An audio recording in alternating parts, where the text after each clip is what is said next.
त्यातील माहिती नाही. माझी युती, माझं चिन्ह, माझा पक्ष आणि माझी समीकरणं हे फक्त जनताच ठरवणार आहे. त्यामुळं आगामी विधानसभा निवडणूक लढवून निश्चित विजयी होऊ असा विश्वास पुणे म्हाडाचे अध्यक्ष समरजितसिंह घाटगे यांनी व्यक्त केला आहे.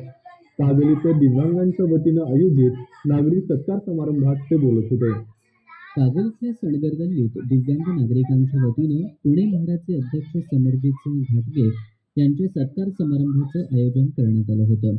सत्काराला उत्तर देताना समरजितसिंह घाटगे यांनी दिव्यांगांसाठी कर्ज योजना सुरू करून त्यांची आर्थिक परिस्थिती सुधारणार असल्याचं सांगितलं.